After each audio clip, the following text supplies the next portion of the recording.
some of those volunteers came back here in order to pray for Joshua and his family.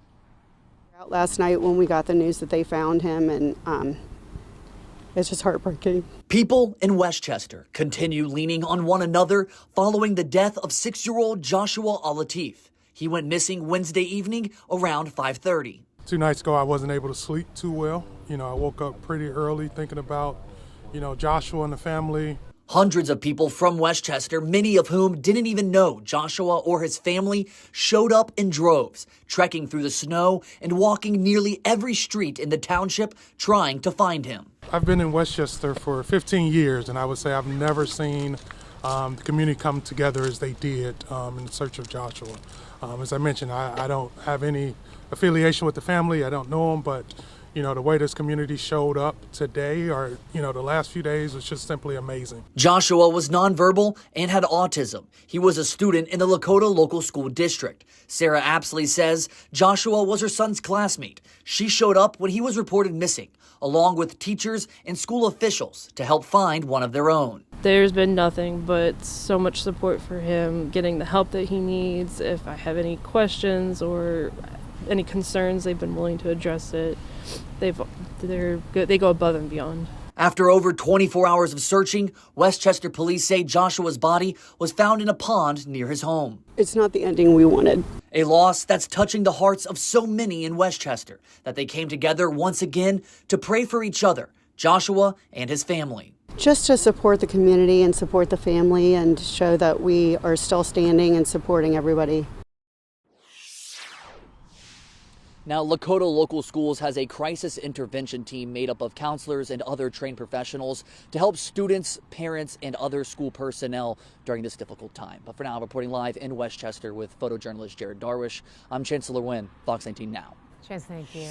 Another chilly night across the tri-state. Oh, it's downright cold out there, Steve. It's like winter coat cold. Heavy jackets. Yeah, without a doubt. Wind chills in the low 30s. I guess you can talk to the sports guys who are out at football games. Yes. They'll let you know it was cold out there, and it's going to be a chilly start to the day. Behind me are Newport on the Levee camera shot, and you can see the low cloud cover still. Every once in a while, you still get a sprinkle or a little bit of a flurry.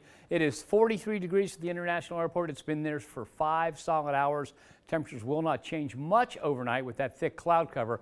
It just can't cool off. Temperatures right now, it's 43 at the International Airport, 46 in Hamilton, 43 in Middletown. And if you look at the wind chill values, wind chill in Falmouth 34, 35 at CVG, 38 in Harrison, 37 Middletown. A little calmer down in Hamilton where the wind chill's 41. But wherever you go, it's not that it's midwinter cold. It's just that it's much colder than we've had lately around the tri-states. You're not used to it. A few sprinkles every once in a while on showing up on the satellite radar loop. We're stuck with the cloud cover tonight. It'll gradually clear tomorrow. Just think of tomorrow as a mostly cloudy day. Overnight down to about 39 degrees. Sun's up at 7:29. If you're heading out tomorrow morning, look for dry roads. There could still be a few flakes or a few sprinkles around the tri-state. The winds will be light, so not much in the way of a wind chill as you head out the door. Temperatures will be in the lower 30s. I'll be back. We'll do the first alert 7-day forecast in a few minutes. Big news tonight from the Reds. Have you heard about this? They made a big trade of a fan favorite. Yeah, sports director Joe D is on that story. Yeah, Jonathan India is on his way to Kansas City. And look, the Reds kicked around trading India for a while, so this felt expected. And it feels like the right move tonight for the organization. So this is what made India a valuable player in Cincinnati, a middle infielder with that kind of pop. The Reds drafted him, they developed him, he won Rookie of the Year here with the Reds. But the organization is loaded with middle infield options, and they flipped India for something they needed. Every team needs starting pitching. That's what's on the way to Cincinnati. Brady Singer is a very solid starter with the Kansas City Royals, now with the Reds. Good numbers for a playoff team last season in Kansas City. So Brady Singer to the Reds, Jonathan India to the Royals. That's the big trade for Cincinnati tonight. So with India out, Matt McLain will be the starting second baseman in Cincinnati. That is Ellie De La Cruz at short, McLain at second. That's exciting for baseball fans in Cincinnati, but it's always hard to say goodbye to a fan favorite. But it felt like they had to make this move. Any reaction online? Nothing yet from anybody involved in the actual trade. The Reds put out a nice video from Jonathan India about the move and thanking him for everything he did here in Cincinnati. Very likable guy right here in Cincinnati. Played hard, had good pop, played better defense this year with Matt McLean being injured, stepped in, did great, but the Reds need more starting pitching. They got it. Yeah, I was just on X and I was looking. There's a lot of people that aren't happy. Yeah, that's going to happen, right? That's going to happen when you start to get attached to a guy like Jonathan India. They drafted him, they developed him, he won awards here.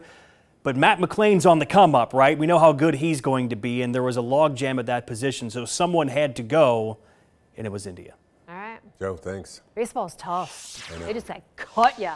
All right, so new tonight, City of Covington is suing Duke Energy. City leaders say this comes after years of negotiation. Brady Williams has more.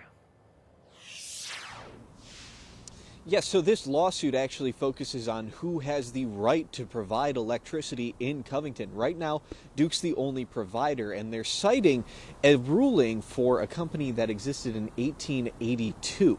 Now, it's going to be up to the courts to decide whether or not that holds any water here. But for the folks of Covington, they're just going to have to wait and see what happens and see if a new contender doesn't emerge to provide electricity here. I mean, there's nothing wrong with competition. We all have competition. I have competition. You know, and I live with it and I find ways to still survive. Sandy Stonebreaker owns and operates Stoney's Etc., a toy and art shop in Covington. She says if there were another electric company, she'd like to weigh her options.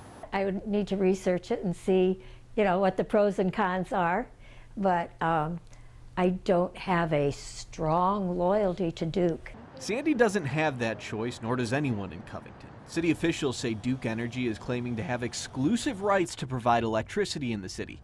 The belief is that Duke inherited those rights when they took over for the Covington Electric Light Company. That company had an agreement with the city to be the sole electric provider. That agreement was written in 1882. Oh my.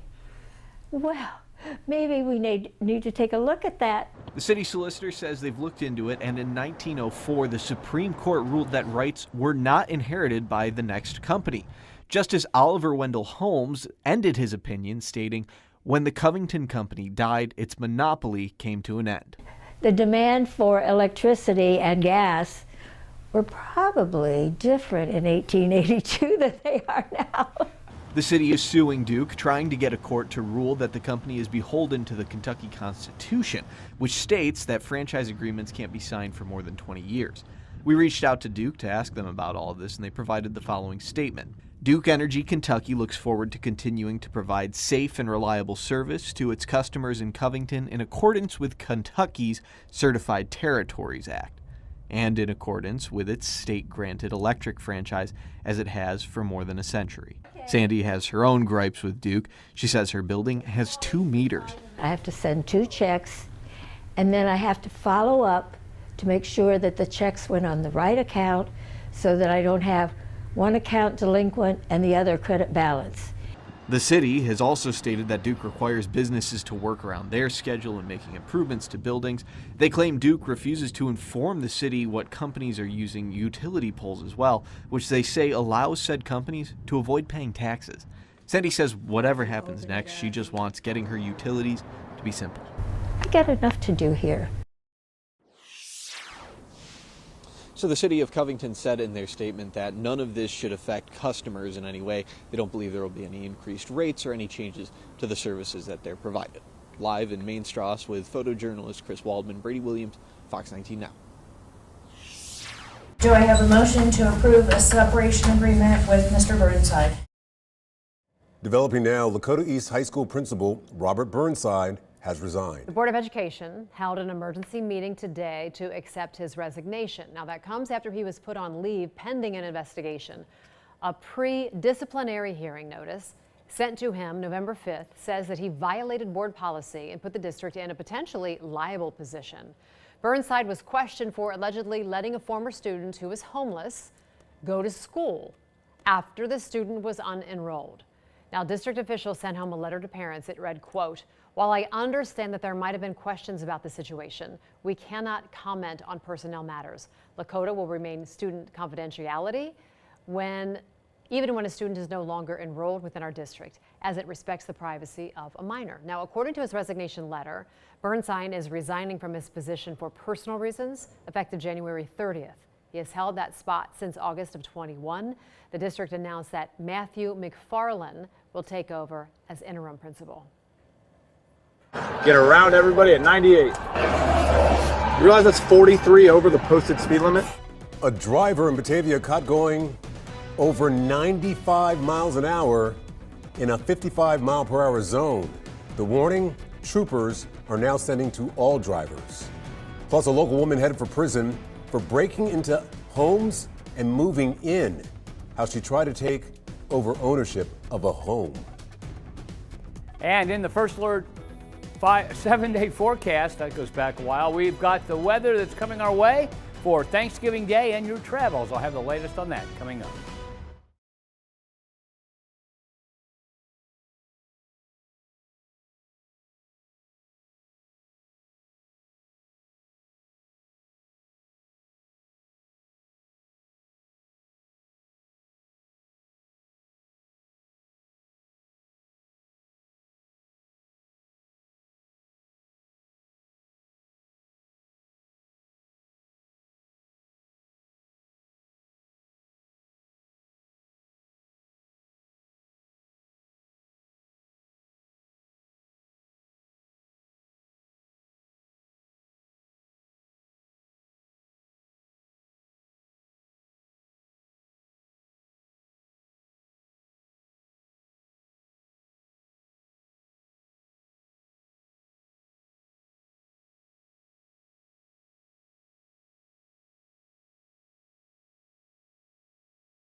FOX19 Now, sponsored by Gilkey Windows. Come and see your windows and patio doors custom made in our factory showroom. If you're a homeowner, you take pride in owning your home, and it's scary that people can go this far and try to get your home illegally.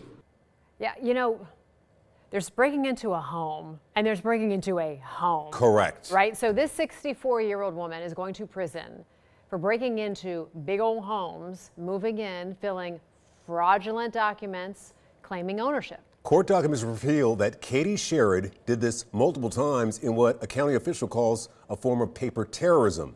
A judge sentenced her to 3 years in prison after she was found guilty on 4 counts, including breaking and entering, forgery, attempted theft, and tampering with records.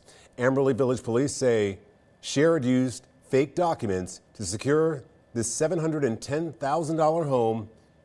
According to court documents, the false paperwork showed she had the money to buy it, but never wired it to the title company. She was found on the property without permission to be there. At the time, we didn't understand the complete magnitude of everything, so she was warned and advised and sent on her way for trespassing.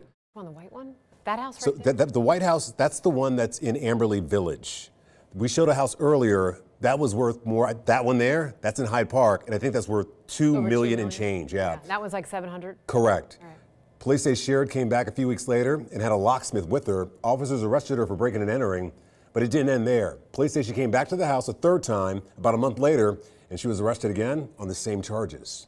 Obvious pry marks on the house and stuff, and then she called the locksmith to change the locks so she would have access. She was sentenced to 3 years in prison. Right now, Crime Stoppers is offering a reward for information that leads to an arrest in an Avondale shooting. Cincinnati police searching for Andrew Blackman. He's wanted for felonious assault. Police say Blackman pulled out a gun and shot a man along Harvey Avenue on November 12th. They say the victim wasn't hit, but the right tire of his truck was stuck. Officers say they found a shell casing at the scene, and they say he has an arrest warrant. He's described as 22, 5'5", about 140 pounds. Police say he spends time in Avondale and Westwood and should be considered armed and dangerous. If you know where he is, call police. We're in a hurry too, dude. I was just trying to get around him to get over. That's all. 98? Was it? I didn't realize that. I was just trying to get around to everybody. Damn, I'm sorry. Damn, okay. Ohio State Highway Patrol releasing some new body camera video from a traffic stop in Claremont County. As you just heard there, that driver kind of surprised he was going 98 into 55 on State Route 32 in Batavia Township. OSP says it is near an active construction zone as well. Get around everybody at 98. You realize that's 43 over the posted speed limit? Man, I didn't realize that at all. I'm sorry. I didn't realize I didn't look. 43 over, you're losing your license, Yeah. I would think. Troopers using that as a reminder to slow down, drive the speed limit. They say this time of year alone, Ohio has more than 21,000 speed-related crashes. Today marks 3 weeks since a fire damaged the Big Mac Bridge. While there's still no timeline for when those southbound lanes are going to reopen, we can tell you that demolition on the 471 area is expected to start after Thanksgiving.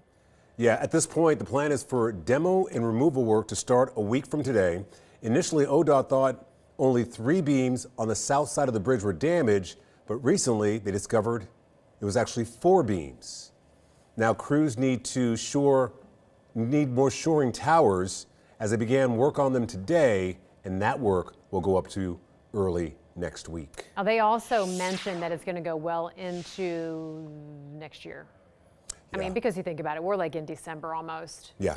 And they have to do those shoring towers. It's going to take a minute.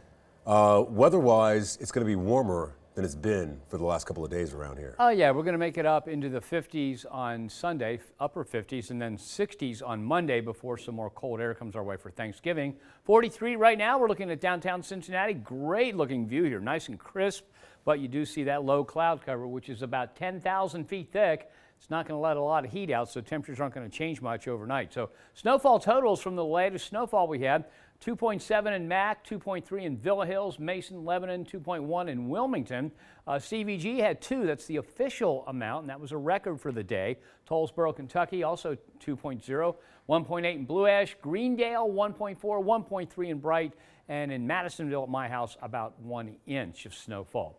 You see temperatures in the 40s right now. They've been there for hours. They're going to stay just about there, maybe fall off a degree or so overnight, but about the same tomorrow morning as it is now. And the winds are dying down a little bit. Wind chills are still in the 30s, and the winds will be lighter tomorrow morning, so wind chill will be a little bit of a factor, but not much of one. On radar, you see, we continue to see some light sprinkles moving through the area. At times, it might be mixed with a little bit of a flake of snow overnight. But overall, we'll see a few of those tomorrow morning. But as the sun comes up, that comes to an end. We stay cloudy into afternoon. Now, we're starting this on Monday at 7:40 p.m. Some widespread shower activity, so another round of rain that we still need. We put this into motion, and you can see it moves off to the east. And the next precipitation comes in on Thanksgiving Day. We're looking at a mix of rain and snow around the tri-state. Too early to tell you exactly what's going to happen, but we are keeping our eyes on it very closely. Doesn't look like a big deal for your holiday travels, though. Here's your 7-day forecast. Low tonight, 39, 47 tomorrow, 36 and 56 with filtered sunshine on Sunday. Monday, a high of 61 with some afternoon showers. On Tuesday, partly cloudy, a high of 43. 44 on Wednesday with some showers in the evening. I think we're going to see a little bit of rain and snow mixed, maybe in the morning on Thanksgiving, then again late in the day. It doesn't look like a big deal at this point, maybe a little bit slow on your travels, but no traffic stopper. And then a high of 37 coming in on Friday with the chance of flurries. And if we take a quick look at beyond the 7-day forecast, you're going to see that as we head out to the 6th of December, we've got flurries on the 30th and the 1st of December. Some dry weather for the Monday and Tuesday, the 4th, the 5th, and the 6th. Chilly days, chilly nights with the chance of a mix of rain and snow coming our way as we head through those 3 days. That's it for now, and we're right back after this break.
A third headliner announced today for the 2025 Voices of America Country Music Festival in Westchester, Grammy Award-winning artist Darius Rucker.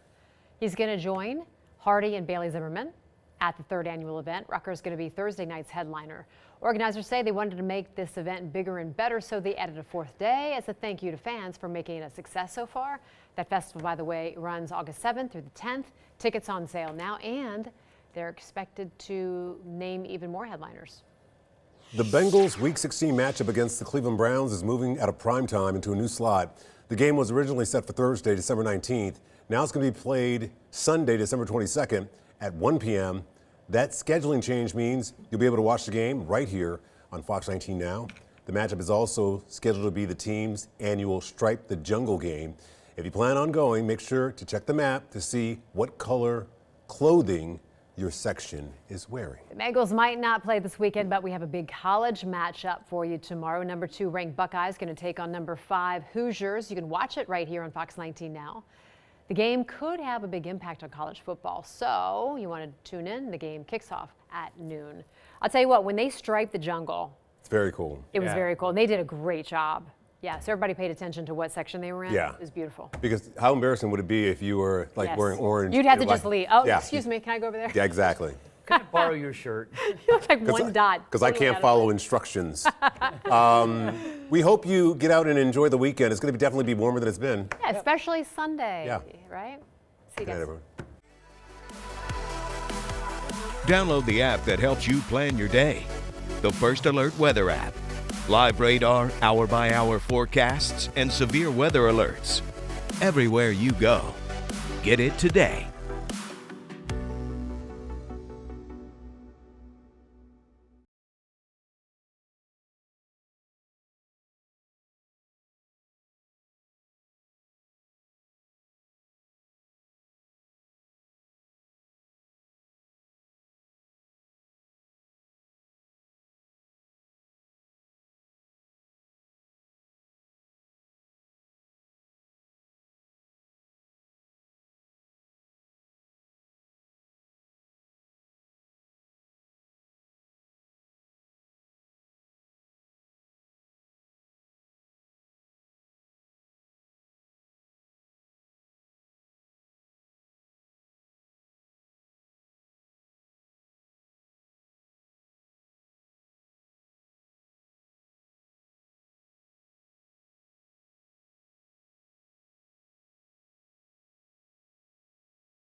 This is the final quarter on Fox 19 Now. Sponsored by OrthoSensi, Orthopedics and Sports Medicine. Welcome into the final quarter. I am Jeremy. He is Joe. Gabby on the way. Tonight's the football weather edition. You know, I was out there tonight and it was like just warm enough to not give us snow. And I'm like, what is all this wet stuff, man? It's got the cold, windy mist. I mean, it was NFL films out there on a Friday night with meaningful games in Cincinnati and the tri-state. What a night. We are built for this. And it feels like every year the Cincinnati area flips on the winter switch on Regional Championship Friday. I'm telling you, every year, and then 1 week later, we go back to decent weather for state semifinal weekend, and sure enough, I looked at the 7-day. That's on deck. Enough weather. So many important games tonight. We are jumping right into it with the game of the year. Moeller and St. X. They could play checkers, and it would be our top game, but it's a regional championship football game, so you know it's massive. That is Chase Herbstreit with a touchdown pass for St. X, and that's the undercard to the big-time matchup. These two great quarterbacks for each school. I think Matt Ponatoski should be Mr. Football. Agree. He's over 50 touchdown passes. Moeller wins 28-23. Extended highlights, post-game reaction coming up tonight on The Big Show after football on Fox. You want bangers? We've got bangers and mash. Anderson-LaSalle Division II Regional Final at Princeton. The Anderson defense made a ridiculous play here. Jayon Saunders, are you serious? Now watch the replay. Jayon somehow tips the ball in the air, tracks it, and still gets 2 feet in bounds. Anderson stopped LaSalle on the doorstep twice in the first half. Raptors up 7-0 at the half. Those two stops were massive in a game like this. Third quarter, LaSalle defense answers. Claude Moore, oh my Claude. A pick 6 for the Lancers. Baby powder me. We got a 7-7 game. But Anderson going to swing back. Justice Burnham rolls out, throwing into the wind. You know what? Bleep it. Caden's down there somewhere. Caden Peening, he's got it for a 1st and goal, and he's not done. The lead blocker for Justice here, Burnham's second touchdown of the night, makes it 14-7 Anderson. Athletic Director Chris Newton, now watch this, is all capping Caden Peening. But like a heavyweight fight, Lancers land another blow. Brady O'Connor rumbles into the end zone. O'Connor, the law firm, could not be stopped late in this game, so we're tied up again. To the fourth we go, winning time, and Justice Burnham is all smiles, like he knows the script. He must know something. Burnham runs for his 3rd touchdown of the game. Anderson made a play every time they had to have it, and that was the difference. 28-21 winners. Raptors back to the state semi is going to take on Big Walnuts. There's a saying about football weather. I kind of like the football weather in LA on Sunday Night Football. But hey, we're from Ohio. Taft, Alter, Monsana, Torbert, like Bobby Brown of the 80s. He's good to go solo. QB1, 18 yards for the game's first touchdown. Now understand Alter is a big football brand in Ohio. November football is in their DNA. Drew Cripps, this is not LA, but this is a Cripps run. That is 65 yards, and that ties the game. Taft 6, Alter 6. But Taft is thinking history. Like Denzel Washington with Jamie Foxx, Tolbert's like, I'm from around the way, I'm leaving with something, and don't call it an upset. Taft wrecked Alter in the regular season and did it again tonight. I want to chill with Najaya Hill. Taft is the first CMAC team to win a regional football title. They advance to the Final Four with a 26-12 win. You know, Cooper told me this week they're on a mission to get back to state and win the whole thing this time. Southwestern, the next victim in the regional final. Keegan Maher scores here, and he's just getting warm. I mean, Keegan is about to fly all over Southwestern. Check this out. 21 jumps him again, gets loose, and like Shooter McGavin. You know the line, Joe? Oh, you good. Can count. You can count. 1, 2 touchdowns. Keegan Maher, that's cool, but can we have another? You know, a 3 touchdown night is like, you know, you usually say, hey, Mom, I made the news. Keegan's like, hey, Mom, I am the news. I am the danger. Cooper is rolling, but we have more fun highlights, so let's show them. How about the defense? A big part of their story this season. Dax Bullen. Give me that. Barbecue chicken. Get the ball back to the offense. Joe, did you have barbecue chicken in the highlights recently? Yeah, the Xavier game. Okay. Cam O'Hara finds Austin Alexander icing meat cake. Cooper drops 56 on Southwestern. Jags going back to the state semis. Will they play Highlands? Wait on that. A final quarter stop in Titletown, Martin County and Beechwood. And I wonder what the bus ride is like for a team like Martin County. Solid team, good season, but a game against Beechwood just seems unfair.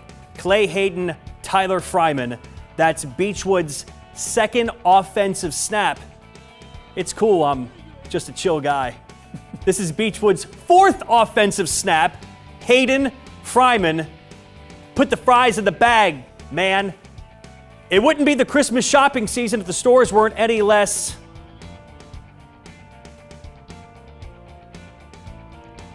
hotter than they are. Wow. Wow. Beechwood scored touchdowns on their first 5 offensive snaps. Up, up, down, down, left, right, BA start. That means Chase Flaherty is a cheat code. The Irish G. From the 90s. The road to Kroger. I can walk to Kroger from Beechwood. I did it tonight. The Tigers are now 1 win from Kroger Field in Lexington. Beechwood, a lot. Martin County, very little. All in all, this could be another banner on the brick wall for Beechwood. You know that title drought of 1 year in Titletown. Yeah. They're waiting on it, man. It's tough. It's tough. Hey, Gabby. Hi. How tough was tonight for you? We know how much you hate the cold. Yes. Did you survive? You survived. Well, we can so see that. I was thinking when you guys were like, well, we're built for this weather. I was like, I'm not. I had like 3 jackets on. Yeah. You know what I sang? Joe lent me some gloves though, thank God. There it is. You know what I sang to Gabby as she left today? Gabby, do you remember? It's a marshmallow world in the winter. I had on my big fluffy white drunk coat. Dean Martin. Coat. Yeah. So the gloves helped. The gloves helped. Outstanding. Yeah. I had that extra pair of gloves the whole time. It's amazing. What would I do without you, Joe D? Hey, I just want to don't say, before the highlights here, so I did a feature on Cooper, and they won. Mhm. Gabby, you did a feature on Highlands, right? Yeah. So did they win? Maybe we're good luck. Oh, let's find out. All right. Highlands has 23 state championship titles, and let me tell you, this Bluebirds team wants number 24. They can get one step closer tonight with a win over Pulaski County in the 5A Regional Championship. Best in the game. You know the name or the phrase that I coined. Hi, Birdie. Look, he said hi back. Maroons came out hot. Kason Brock rocking his way through the Bluebirds defense. He may go all the way, and he does. Pulaski County fans traveled 2.5 hours, and they were on their feet after this one. Maroons up 7-0 early. Bluebirds trailed 10-0 after 1, but they came alive in the second quarter. Rio Littmer with an absolute dime to his tight end, Tayden Lorenzen. Touchdown. Highlands on the board. Sorry to report, no jump roping tonight, but look at these guys shirtless in the freezing cold. It's Noah in the Packers hat. Next Bluebirds drive, how about this run for a goal line? Wide receiver Adam Surrey in and back. That's a big man touchdown. Surrey flexing on the Maroons after that tutty. Rio Littmer pumped up after the score. It was all Highlands from here. 42-18 the final. Coach Spire and the Bluebirds are headed to the state semifinal. And who will they face? Any guesses? Anyone? Cooper. Hey, Jinx, a revenge game for the Bluebirds on tap next week. They lost to the Jags by 3 earlier this season. A good one coming up. Now, we didn't get the highlights in time, but this is all that matters right here. A huge game at Boyle County for Cov-Cath. These two teams have history. They met in state championship last year, and the Rebels shut out the Colonels 41-0, but this year is different. Look at that, Cov-Cath with their regional championship trophy. They upset national-ranked Boyle County at their house. It was a close game, 31-28. And get this, it's the Rebels' first home playoff loss since 1993. Look at Cov-Cath go. Hey, that's before I was born, you guys. Not to flex or anything. A huge upset. Cov-Cath is moving on. We're going to have highlights coming up after college football.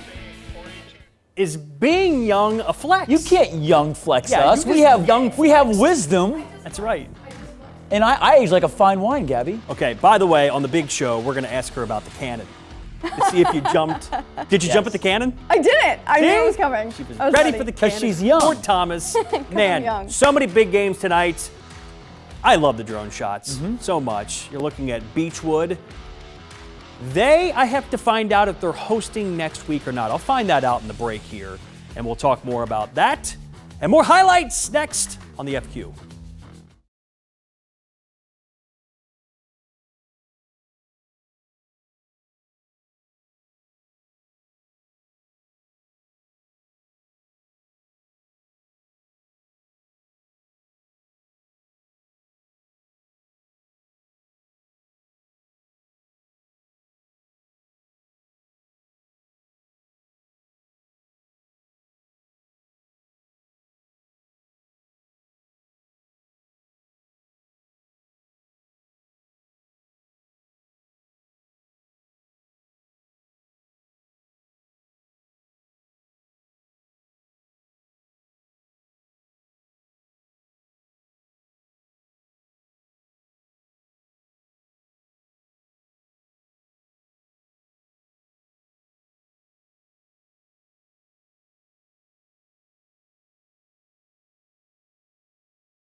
The headline says, championship caliber drone work. Well, we're at Beechwood, and Beechwood wins the state title almost every single season, and so Joe kind of joked about it.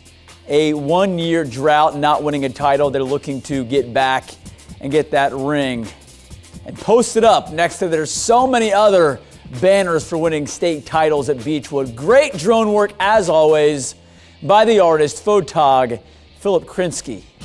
Joe? They will host at Beechwood next week against LCA. So one more home game on the road to Kroger Field. Here is Jackson McCarty with the Ryle Raiders.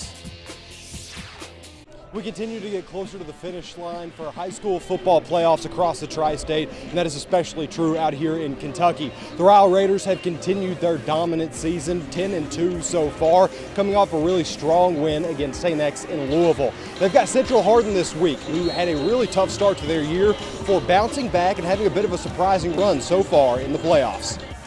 Ryle won the coin toss, decided to receive, and they make sure to cash in on the chance. Jaden Galicia gets it, stays around the middle of the field, and not a scratch on him the whole way home. The Raiders know how to win football games, and they're off to a hot start here. Central Hardin recovers an onside kick right after the return, work their way down the field, and Bruins running back Jackson Richaud had a response. It's a gritty goal line run, and it ties this one up early. Did you know that the core group of juniors on this roster didn't lose a football game from 3rd to 8th grade? Nathan Virak, certainly a part of that core, hits senior Landon Lorms in the corner for an easy one here. If you want to get on the highlights tonight, you gotta find Pater. That's the rule. Nathan Virak gets it. He had 500 yards, 5 scores on the ground this year before the game. Adds a little more tonight. Rye will have at least one more week to keep adding to those numbers. 7 straight weeks now with 30 or more points for the Raiders. For Fox 19 Now, I'm Jackson McCarty. All right, Jackson, good stuff. Batesville's first trip to semi-state in almost 40 years. Gas and milk were different prices. Gabby was like -14. Patriots got on the board first, but Batesville moving the ball right there. Will Geisel to Damian Dance, but then Geisel gets sacked. That Heritage Hills defense is nasty. This team, a juggernaut, a powerhouse, and well, here they go on offense. If your name is Jet, chances are you can run. Right, Joe? I'm just so excited one of our former interners shot this for us. Yeah, that's Jet Goldsberry, by the way. Shout out to Aiden Crowley, intern with us at FOX19. Went to Mason High School. Great video. I mean, he's ready. The kid's got it. So I used to cover games at Heritage Hills. The home of Jay Cutler. Oh, yeah. How about that? Is it Santa Claus? Santa Claus, 42-0. Batesville is knocked out. Yeah, they're really good. Okay, Newport and Kentucky Country Day. Paul Wiggins is in his bag with this one. Kyle Lee to Rodzion Thompson to Kendall Buck Barber. Knuck if you buck. Oh. He's in before the fumble. Keegan Farrell is on it just in case. One more look for Kendall Buck Barber. When Kendall Buck Barber goes up, he customizes and saves.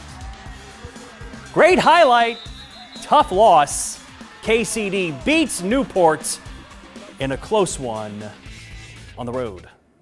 All right, so the only game that we could not get to was this one, and it's on your screen right now. New Cath in Class A, they go down 27-24 at Campbellsville, but a great season for the Breads. We'll miss the push-ups. We will. With the Cole family. Just miss the push-ups. So Emmett, when you get to high school and it's time for you to start scoring some touchdowns, you need to do push-ups as a celly. All right, so we talked about it. Cooper and Highlands are going to play in the state semifinals, and Cooper is on a mission after losing in the state title game by 2 touchdowns last season. And if you look in this huddle right here, you're going to see one of their star players, one of the best players in the tri-state, Austin Alexander. This is a few weeks ago, is not dressed and trying to lead the team, hype them up for a game. Now, the story is, well, one heck of a story. And if Cooper wins the whole thing, they might point back to this moment.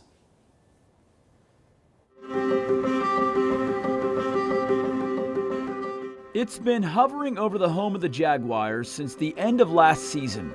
Every Friday night inside this stadium at Cooper High School, every fan in the bleachers knows the central goal of this team: get back to the state championship and this time win. I want it very bad, and last year I remember before the state championship game you came over here and it was win or win, and somehow we got the third option. So that's something that's been hitting me. Keep it moving. Get better. Come on, me. Cooper got better this season, but not without adversity. One of the biggest voices in their locker room, Austin Alexander, suffered an unexpected setback late in the season. What was your reaction as parents? So when we first hear and he's like, hey, something's going on with my elbow, and then we saw the swelling. So we immediately were like, well, we're not going to play around with this thing. Let's get over here to Children's and go see what they say. No one could have predicted what happened next. Intense swelling in Austin's elbow led to a week in the hospital. The doctors running tests on this football star who went from making big-time tackles to sitting in a wheelchair. I couldn't walk for like 4 days. I couldn't eat for like 3 days. Just knowing that, and then knowing my guys were playing, it was pretty tough. The diagnosis: a rare strep infection had developed in his elbow. One of Cooper's core pieces of their state championship caliber team would miss the final 2 games of the regular season. It really hits home on that thought of like when you have something that you love and that you're a part of and it gets taken away. It sounds cliche that it can be taken away any time, but then when it really is, then when you get back to work, you're like, oh man, here we go. Austin is now back on the football field. Weeks later, he's full strength and leading a team that looks more driven than ever to win it all. There's new perspective here now.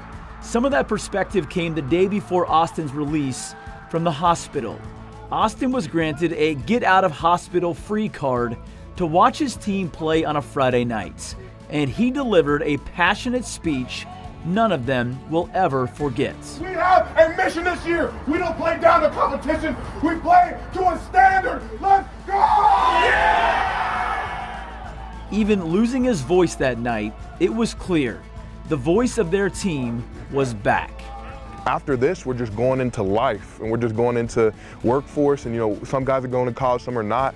And to put it all together and for this all to be the climax, it's something beautiful, and it's something we have to get.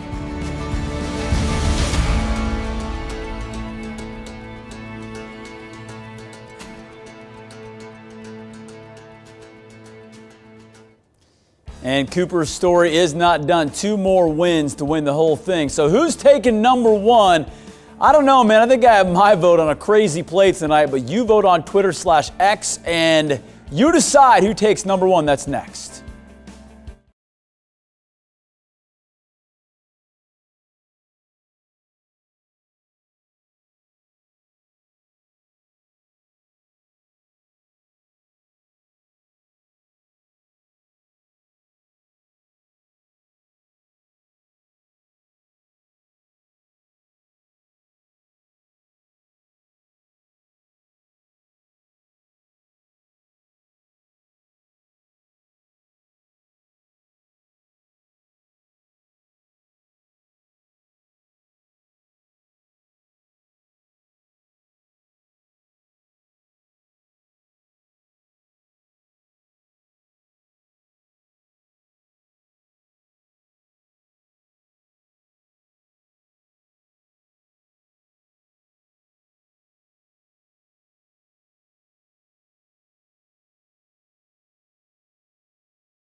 We want Highlands! We want Highlands!